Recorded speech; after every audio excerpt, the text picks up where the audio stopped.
It is a great deal to be here. Guys are excited. We got here late Christmas night, and then yesterday we were able to do a little bit of a light practice over at the Dome. Practice twice over at Georgia State today and tomorrow, and then we'll be back over to the Dome. We're definitely excited to be here. Pleased with how the year has gone, with accomplishing a lot of things, and we got a great challenge in front of us, playing an outstanding defense and outstanding football team in Alabama.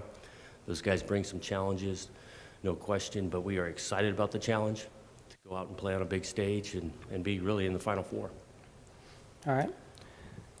Jake, talk about your experience so far from a player's perspective, and maybe what you thought about the welcome events and the competitions from last night.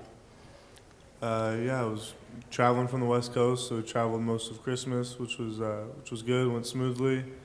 And then once we got here, being able to practice, like Coach said, at the Georgia Dome, and then had a little team event last night, which was pretty cool. And for me, first time in Atlanta, so it's been pretty neat so far. All right. At this point, we'll go ahead and open it up for Q&A. If you would raise your hand, we'll get a microphone to you. Please tell us who you are and to whom you're addressing your question. And we'll start right here in the second row center, please. Barrett Sallee, Bleacher Report. This is for both of you guys. Just when you watch Alabama's defense on film, what stands out specifically in the front seven? Well, definitely their physicality up front. They create some havoc around the quarterback. Obviously, they've been great against the run and the line of scrimmage, and they've been tough to move there. They do play extremely hard with those guys, and they can really create pressure on the quarterback with not having to blitz. Those guys will definitely be the toughest challenge we've seen so far, and that's what you want to do. You get to the big games like this, you want to play the best, and these guys have been the best for a long time on that side of the football. And then for, in my opinion, it's more, they're not going to give you anything. There's nothing that stands out like, okay, this is a really good play against them, or, this is something they give up. You got to earn it all, and, like Coach said, that's kind of how it should be at this point in the season and playing in this game. All right, next question. Raise your hand, please. We'll get you a microphone. All right. Back here, Charles. For both, can you talk about the balance and the way it's worked out in recent games where if one side isn't working, the other side has put up some big production that's allowed you to keep posting these 40-point games? Yeah, I think we're at our best when we're balanced. You can't drop 8 against us because we can run the ball pretty well, and you can't just stack the box because we got some guys on the outside that can roll. And I think the more balanced we are, the better we've been in some of our games. And sometimes it's been big passing stats, or sometimes been big running stats, but we're just finding a way to put up points, which I think is good. That's kind of been a goal going in, is we wanted to be balanced on offense. We do got some talent in the backfield. We got some talent on the perimeter. I'm really pleased with our development of our offensive line from game 1 to game 12 in pass pro / the run game. Those guys have done a good job of continuing to improve. A lot of that really starts with Jake. I mean, a lot of this, we'll call a couple of plays where hey, we want to run it, we're going to run it, or where he can check out of it and throw it, or vice versa. And so I think that's led to our balance, as well as his ability to get us in and out of plays. All right, next question. Okay, all the way back here in the middle.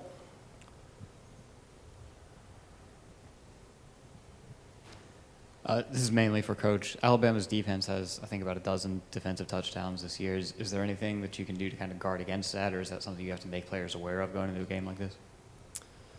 Oh, our players are definitely aware of it. I mean, they're watching the tape. They've seen all the highlights and things. We've been great with the football all year, too. We're pretty proud of where we're at turnover ratio-wise, and obviously that comes from our defense getting some turnovers, but we've been good with taking care of the football. We emphasize it all year round. And so we're not putting any type of added emphasis on it. We know that that's a huge part of winning football games, is taking care of the ball. And we're going to need to do that against these guys to give us the best chance. All right, where are we going? Anything in the back, guys? Back here, where are we going? Okay, over here on the left. Michelle, right here.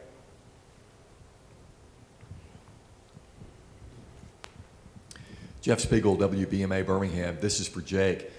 Jake, Alabama won their league in dominating fashion for the most part. You guys won your league. in dominating fashion for the most part, yet you're the 2-touchdown underdog. How do you and the team feel about that, and how motivated are you by that? I mean, I think we've blocked out a lot of the outside noise, starting from the beginning, whether it was us being the favorites or someone else. I mean, I understand it. You know, they've been here. You know, it's our first time here. They've been here, I think, just about every single year that they've had a playoff. So, you know, they're the team you got to beat if you want to win the championship. That's the team you got to beat. You know, for the last couple of years. So, you know, I think whether we're the favorites or not, just kind of tuned it out and just prepared and kind of done our deal week in and week out. Okay, back here in the back corner here. Kaylee Hartung from ESPN. Coach, start with you, and then Jake, I'd like you to respond to his answer. But Coach, what's been the most teachable moment between you and Jake this season as you guys watched film after a game and then drew from an experience and made something of it? Right. Man, I'm trying to think what's been the most teachable moment.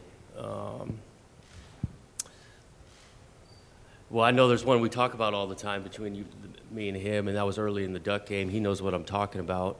And then, you know, it just comes with experience. You get into big games, and sometimes, you know, emotions and decisions start riding high. And that was teachable for myself and him to go through, / the whole team. And I think we've gotten past to it and learned a lot from it. Okay, well, I'll go. I think for me it was, you know, second half of the USC game, felt like I was starting to press a little too much, where, you know, we're down and all of a sudden you start trying to make too much happen and force the ball into maybe places that aren't there. And, you know, just being able to watch that and kind of think, okay, since you're making these split-second decisions as a quarterback, you kind of got to have the right mindset, because that's really going to gear your decisions. So, you know, if you're down by a touchdown or two, you know, you don't need to score all those points right away when it's only like the third quarter. So I think that was a big teaching moment for me, and then just being able to watch that and correct that. Okay, right here. Hi, Jake. I know you were pretty highly sought after as a recruit, and I believe Coach was your primary recruiter. And I was just wondering if you could explain to us a little how you ended up at Washington, and I think there might be an Oregon State connection in a way. I don't know about that, but I'd like to hear it from you guys. For me, I just liked the program.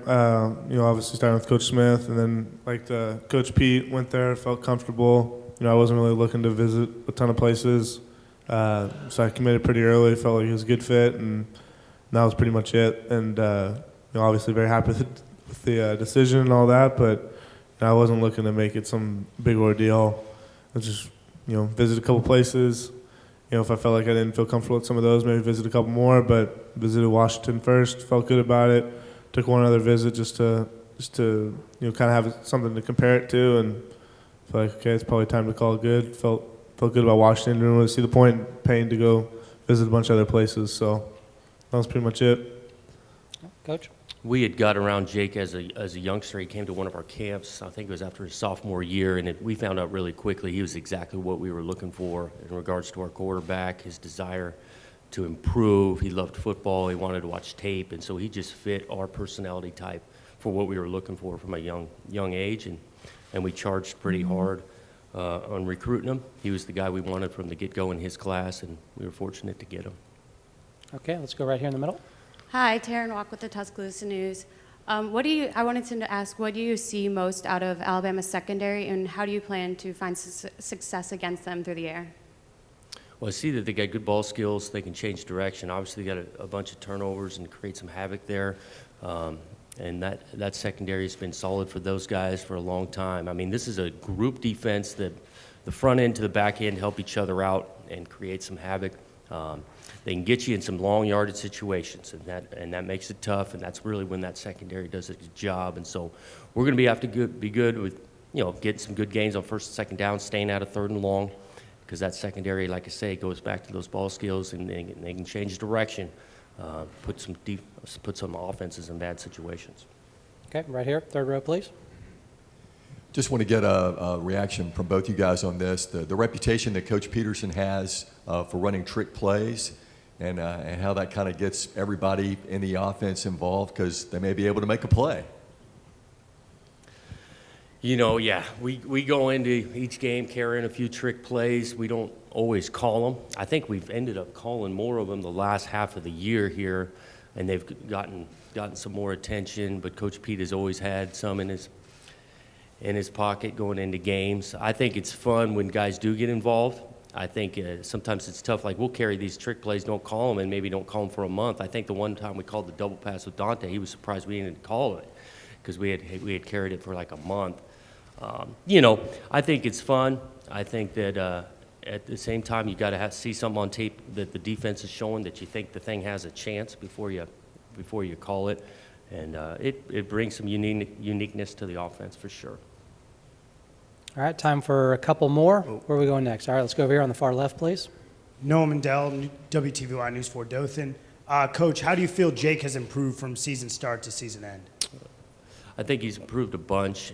Just like some of the situations he said he's learned from, he's improved a bunch. Again, we continue to put more and more on his plate in regards to changing plays or options at the line of scrimmage to do that. He can handle that and probably more than we've given him.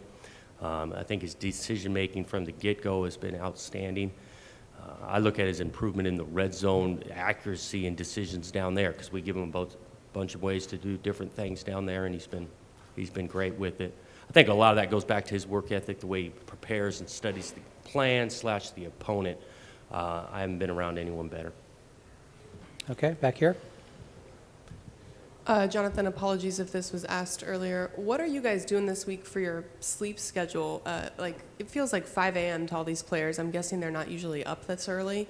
Right. Are you guys, sometimes NBA teams bring sleep doctors? Did you guys talk about this? Or No. is everyone just napping when they can? Yeah, we really haven't made a big emphasis on it. We got here late Christmas night, just the schedule. We usually practice even earlier than we're doing here, and so we're getting adjusted to the time change through the week, and we'll be ready to play. All right, we probably got, okay, back up here in row 3, please. This is for Jake. Jake, can you talk about how the game is, it seems to have come easy for you. I mean, I think your first high school game, you threw 10 touchdown passes or some crazy number like that, and now you're a sophomore and making a lot of plays.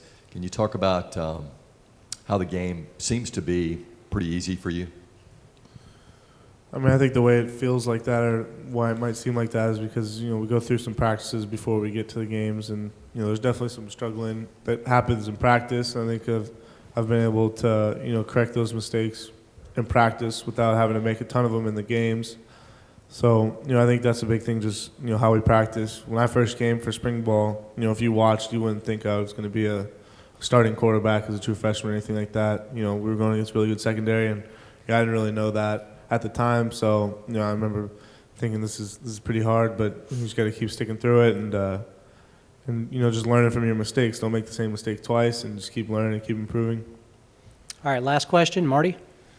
Good morning, gentlemen. Marty Smith from ESPN. Tremendous year. Congratulations for being here.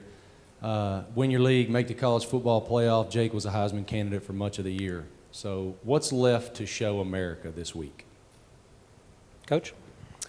Well, obviously there's the opportunity to play 2 more games and win 2 more games. There's nothing really else to come and show or compete for. I mean, it's all about finding a way to win a game. And so if that game's 6-3 or 38-35, whatever we got to do to find a way to win this game and then get an opportunity at the next game. There's nothing individually we're out there hunting for outside of finding a way to score 1 more point come Saturday. I think, for me personally, this is what I think one of the best defenses, that we face. I think we have a good defense that we go against every day in practice, and I think Alabama has, a great defense. So for me personally, it's just an opportunity to go against a really good defense. It's obviously very talented, won a lot of awards all over the place for a lot of their players. I think I'm sure they got a lot of All-Americans, very highly recruited guys too. So, for me, it's just an opportunity to go against what I think is, some of the best players and one of the best teams that has kind of ran college football for a while. So, it's a great opportunity, and looking forward to it. All right, thanks, gentlemen.